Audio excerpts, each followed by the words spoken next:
Shalom everyone, this is Tuvia Pollack from Jerusalem. I'm out on a run actually, and I wanted to show you this beautiful place and sort of go through what this place might have been like a long time ago. But, just so you don't have to see my face because I'm all sweaty from the run, I'm gonna switch the camera, so hang on. Alright, the camera is switched. This is the area that I'm facing, this is where I'm running.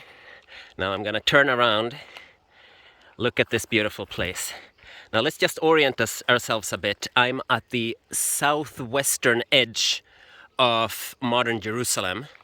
The houses that you see over there, that's part of the Malcha neighborhood. There's a big shopping mall and a huge soccer stadium in that area because, well, they basically decided to put those in the southern parts where it's not too close to the holy places. They wanted those places because it's a big city, it's a capital, but they didn't want to ruin the holy places, so they just stuck it in the furthest southern part of Jerusalem. But it's not like this place doesn't have biblical significance. Now, if we'll go back as far as possible, I mean the furthest we can go, I suppose, is Abraham, or even before that. Well, you'll just imagine no electricity wires, no roads, nothing, and it's just nothing here. But if you're thinking of south of Jerusalem, the first thing you think, hopefully, is Bethlehem, right? And that's true. Bethlehem is just on the other side of those mountains. That's Bethlehem. Now, if I wanted to go to biblical, ancient Jerusalem, it would take me maybe 1.5 hours to run in that direction. So if I would be here in biblical times, people would say that I'm a lot closer. I'm in between Jerusalem and Bethlehem, and I'm closer to Bethlehem than I am to Jerusalem. But nowadays, this is part of Jerusalem, this is part of Jerusalem. Even the mountain that I'm standing on, up here on top, you see those houses? That's also part of Jerusalem. And now I've done a full circle. However, the houses that you see over there, and there, you see there's a fence, fence there. Yeah, so those houses, this is the Al-Walaja village, and over there is Batir, and those are actually villages and cities that belong to the Bethlehem municipality. So they are under the Palestinian Authority. So this is a part of the separation wall. You might have heard in the news of big concrete walls, which it is in some parts, but not everywhere. Here it's just a fence, and that's it. And you can easily look into the other side without any problem. I can't physically go there. I can't go to Bethlehem. I can't go on the other side of that fence. But if you ever come visit here, you can use your foreign passport and no problem. Now, if we go fast forward a bit to the time of King David then, because King David, he was from Bethlehem, on the other side of that mountain. And we don't know how far outside of Bethlehem he would take his flocks, but we can absolutely imagine him walking around here with his flocks, right? And defeating lions and bears and whatever in the area. Now he says, he takes me to grass where I find peace. He takes me to the water springs. Now there are abundant of water springs here in the area too. You see those houses down there? No, wait, I'm gonna move a little. Down there, see those places there? That's buildings around a spring called Ein Chania. And if we look at where I've been running, over there's another spring called Ein Lavan. And if we look at where I'm running to, if I would continue, behind that mountain there's another spring called Ein Itamar. So there's no lack of springs in the area either.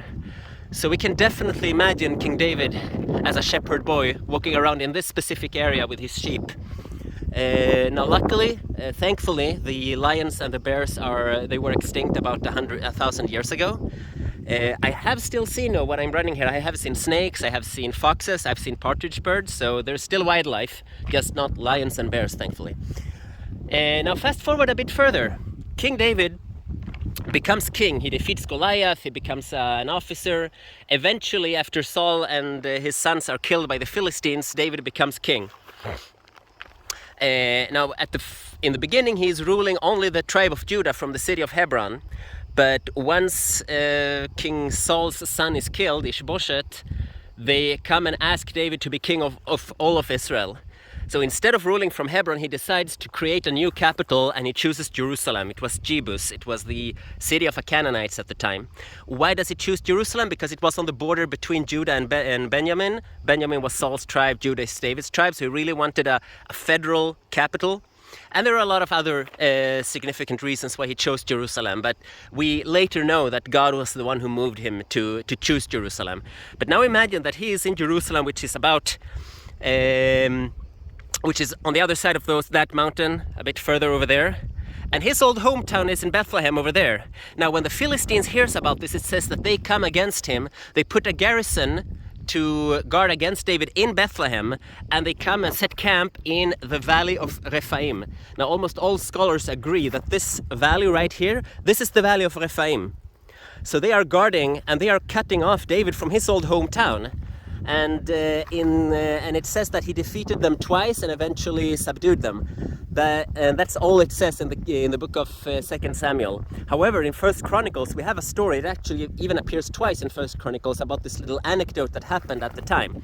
The Philistines were closing in on David, and he was in his city, and he was saying, I wish I could have some of the water from my old hometown, from Bethlehem. And 3 of his bravest / stupidest men, they break through the Philistines, they get all the way to Bethlehem in secret, they get the water for David, and they come back to Jerusalem. And David, of course, refused to drink it. He said, you risk your life for this, it would be like drinking your blood. But that's the story. Now fast forward a little further.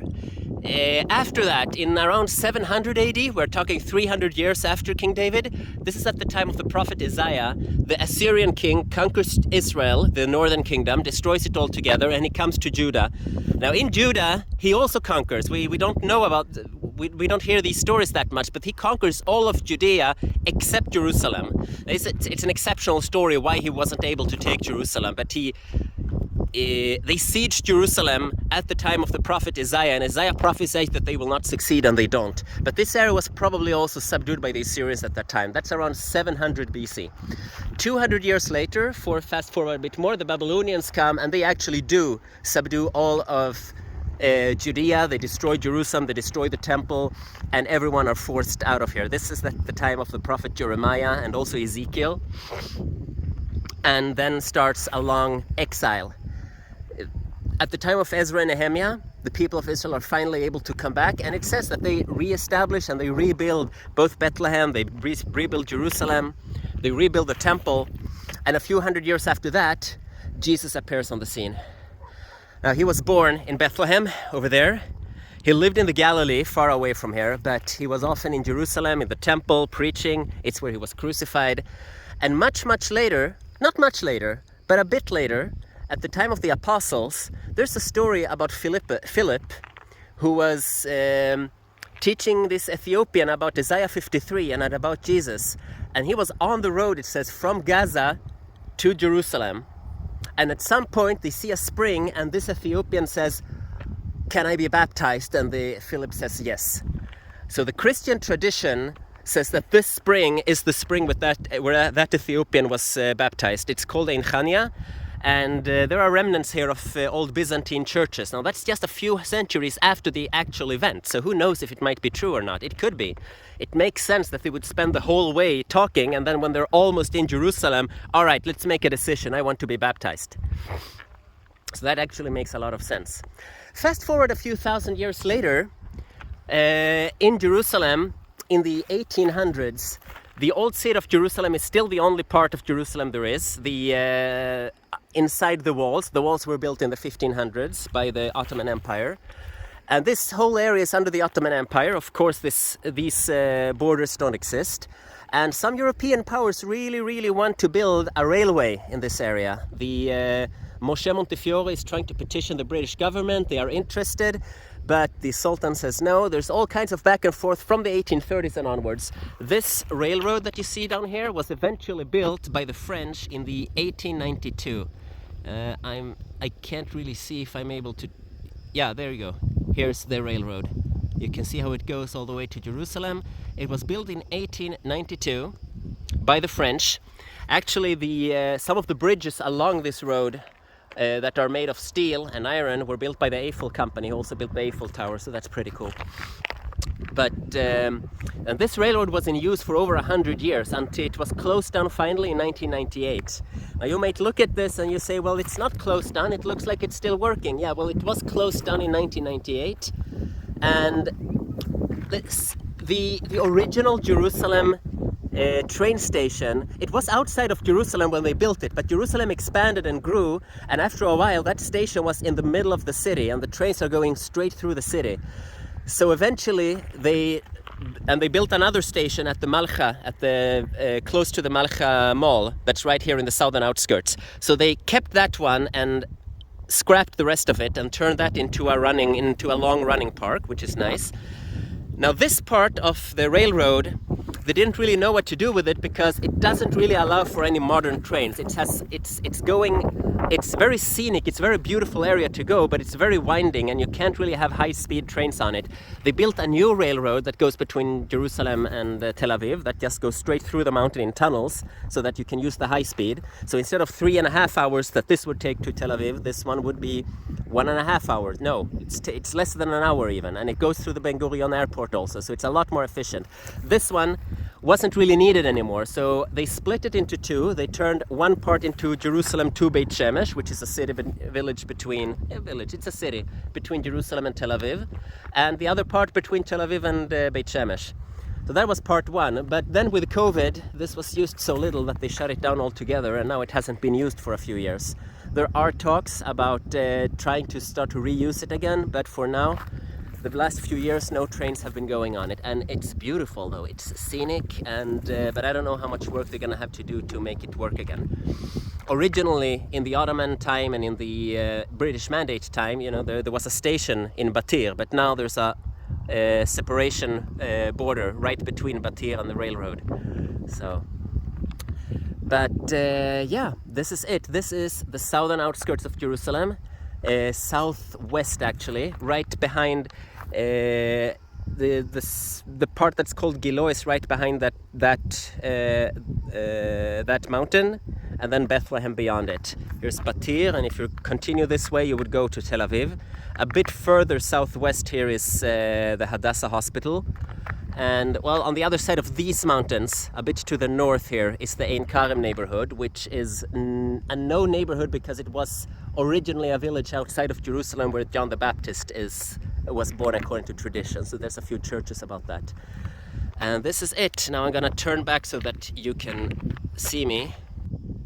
And that's the story of the southern outskirts of Jerusalem. I'm gonna get back to my run. Don't forget that if you believe in Jesus, you have a Jewish faith.